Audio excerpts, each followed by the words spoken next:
So, good afternoon once again, all of you.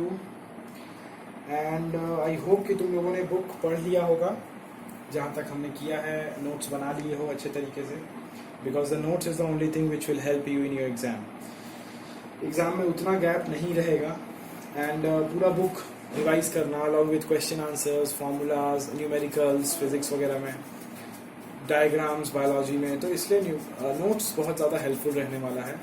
तो from the starting only try to maintain a very good notes. एक बढ़िया note copy बनाने का कोशिश करो, नोट्स बढ़िया बनाने का कोशिश करो. This will definitely help you. ठीक है ना.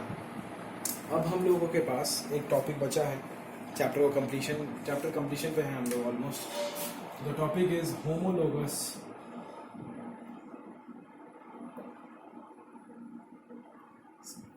होमोलोगस सीरीज क्या होता है देखो. तो सबसे पहले तो इसका एक फॉर्मूला लिख लो. सॉरी, नॉट फॉर्मूला, क्या बोल रहा हूँ, डेफिनेशन लिख लो. That such a series of compounds in which the same functional group substitutes for hydrogen in a carbon chain is called a homologous series. ये एक पेटेंट क्वेश्चन है सीबीएसई वालों का. होमोलोगस से क्वेश्चन डालेगा. पिछले साल डाला था, पिछले के पहले वाले साल भी डाला था, तो डालता है. पिछले 3-4 साल से देख रहा हूँ डाल रहा है होमोलोगस पे क्वेश्चन. ठीक है, तो बी रेडी फॉर दैट. जब इतने सालों से डाल रहा है तो इस साल तो ज़रूर डालेगा. ऑब्वियसली कंटेंट उसका कम हो चुका है ना. चलो देखो, बोलता क्या है ये समझाने की कोशिश करता हूँ. सिंपल से पहले शुरू करता हूँ, फिर थोड़ा सा टफ पे जाऊँगा, थोड़ा सा, ज़्यादा नहीं. देखो, CH4 ये बनाया. अब मैं बनाया C2H6 मतलब CH3. देखो,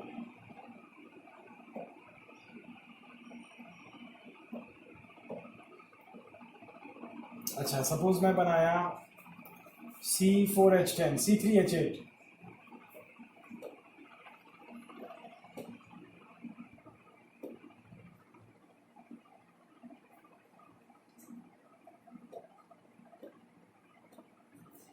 बन गया.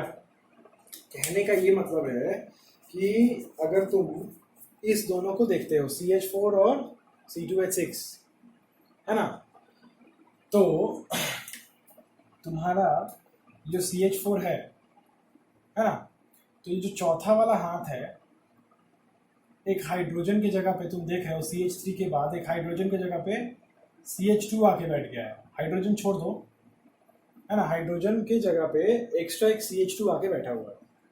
Is it so?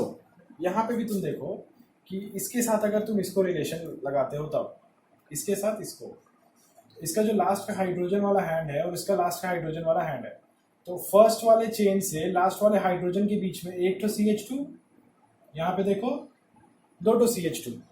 एक और मॉलिक्यूल बढ़ा लो अगर, C4H10, तो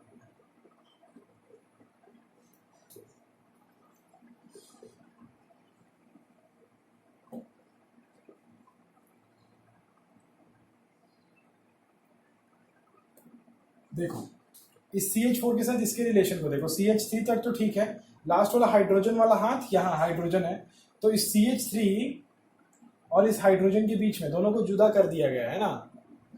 तो कौन है करने वाला? CH2 एक ठो, दूसरा CH2 एंड तीसरा CH2. दिख रहा है ना.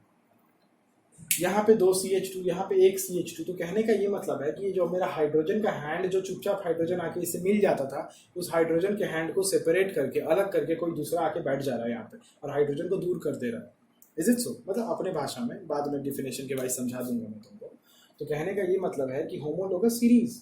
तो अगर मैं तुमको बताऊं कि CH4, C2H6, C3H8, C4H10 ये सब क्या है, अगर मैं तुमको बताऊं कि पूछूं कि CH4, C2H6, C3H8, C4H10, C5H12, क्या ये होमोलोगस सीरीज है?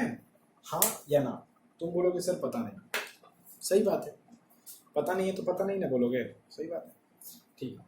तो कैसे, is this a homologous series और नॉट, ये पता कैसे चलता है? तो देखो, कहने का मतलब ये होता है कि होमोलोगस सीरीज हम तभी किसी को बोलते हैं जब कोई सेम फंक्शनल ग्रुप, देखो डेफिनेशन इसलिए पहले लिखवा दिए हैं कि कोई सेम फंक्शनल ग्रुप बार बार आ रहा है और हाइड्रोजन को और दूर किए चला जा रहा है ना? तो फंक्शनल ग्रुप जो भी आ रहा है वो सेम होना चाहिए। तो देखो यहाँ पे CH2 आया एक ठो, यहाँ पे 2 CH2 आया दो, लेकिन है तो चीज सेम ही। यहाँ पे 3 आया, लेकिन है तो CH2 ही, फॉर्मूला तो सेम ही है, 3 आ रहा है। अगले वाले में जाएंगे C5H12 में, तो उसमें बीच में कितना रहेगा, 4 ठो रहेगा। तो लोग स्ट्रक्चर देखो कॉपी में बनाए होंगे, पिछले वाले वीडियो में हम बोले थे कि C6H14 तक बनाना है, तो तुम लोग देखो तो समझ आएगा कि उसके बीच में 4 CH2 आ रहा है, मतलब 4 आ रहा है, चाहे 3 आ रहा है, चाहे 2 आ रहा है तो CH2 ही, मतलब फॉर्मूला इज सेम, है ना? तो अगर सेम ही फंक्शनल ग्रुप बार बार रिपीट हो रहा है, इज इट सो, और वो रिपीट हो के अलग अलग कंपाउंड बना रहा है, तो वो जो सीरीज होता है वो सीरीज एक होमोलोगस सीरीज कहलाता है। अंडरस्टूड? सो मीन्स कि if the formula is same, okay, and if the formula is same and by the addition of any functional group which is same throughout the series, so that series will be known as the तुम्हारा homologous series. Here 1 CH2, here 2 CH2, here 3 CH2, here 4 CH2. Understood? तो ये है बात, समझ गए? This is all about your homologous series. That whenever a same functional group, the functional groups would be same. So the same is the same functional group, the same functional group, if the same functional group is repeating itself, okay, maybe 1 time, 2 time, 3 time, 4 time or 5 times, so that the compound which is being formed, the series जो this series होगा, that series will be known as a homologous series. Done?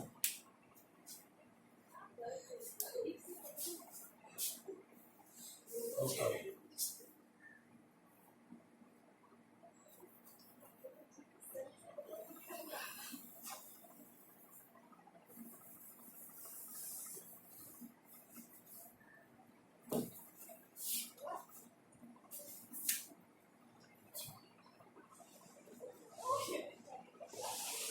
Suppose अगर तुम लोग बोलोगे C6H14 suppose, तो देखो 1 2 3 4 5 6, यहाँ पे H3 और यहाँ पे H2 H2 H2 H2 H2 H2 H3, is it so?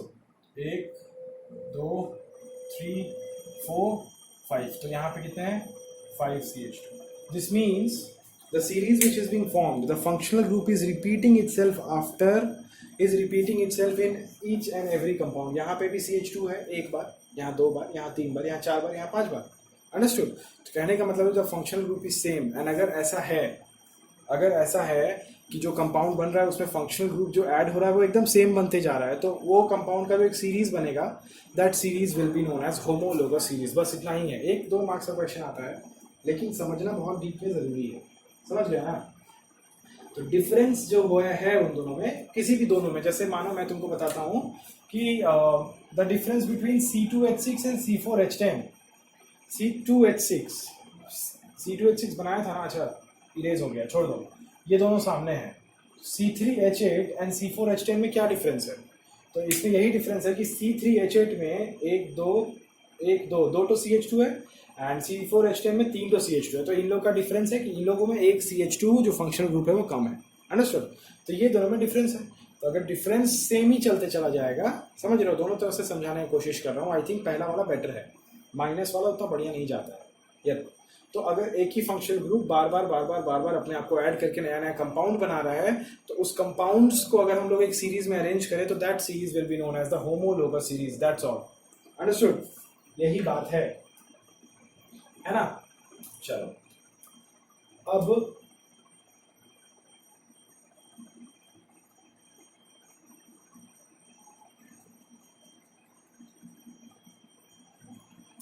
ठीक है, चलो अच्छी बात है। अब आते हैं थोड़ा सा मुद्दे की बात पे। ये तो है, इम्पोर्टेंट है।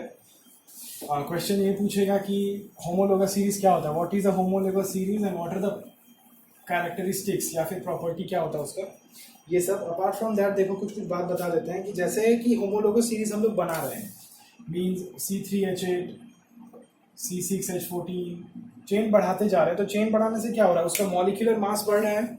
मॉलिक्यूलर मास अगर कैलकुलेट करते हो तुम इसका, तो कितना आएगा, 12 इंटू 3 इज 36 प्लस 8 44, यहाँ पे 72 प्लस 14 दैट इज 86। तो मॉलिक्यूलर मास बढ़ रहा है जैसे जैसे चेन बढ़ रहा है। तो ऑब्वियस सा बात है, एक बात यहाँ पे याद रख लेना, नोट करने वाला बात है कि होमोलोगस सीरीज जो होता है ना, तो जैसे जैसे मॉलिक्यूलर मास इंक्रीज होगा, so the physical properties, okay, the gradation in the physical properties will be seen in a homologous series.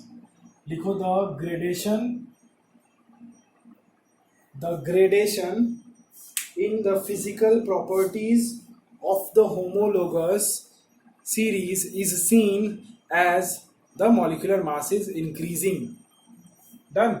ये एक important बात है जो कि हम लोग को जानना चाहिए। Understood? Yep. समझ गया ना। तो ये एक बात है जो कि हमको जानना चाहिए होमोलोगस सीरीज के बारे में। ठीक है, अपार्ट फ्रॉम दैट अगर तुमसे ये पूछता है कभी क्वेश्चन कि ये बताओ कि होमोलोगस सीरीज तो बढ़ रहा है, जैसे C3H8 हुआ, C6H14 हुआ, C7H16 हो गया, है ना।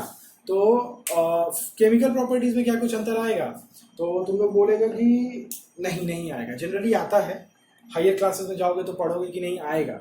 With the change in molecular mass chemical properties में कुछ चेंजेस आएंगे, लेकिन अभी तक तुम्हारे लेवल पे तुम लोग बोलोगे कि no, chemical properties will not change because the functional group remains the same. Functional group चूंकि सेम ही है तो मेरा केमिकल प्रॉपर्टीज चेंज नहीं होगा। ठीक है, क्योंकि बहुत स्लाइट जो चेंज होता है वो हायर एजुकेशन में जब तुम लोग जाओगे थोड़ा ऊपर तब पढ़ोगे, है ना।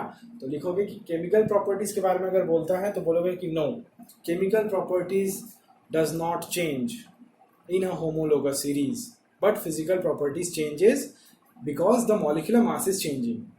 Understood? इससे बढ़िया से छोटे से टॉपिक को नहीं समझाया जा सकता, है ना। तुम लोग देखना अच्छे अच्छे जगह पे इसको पढ़ाया भी नहीं जाता है, लेकिन जो भी है ठीक है।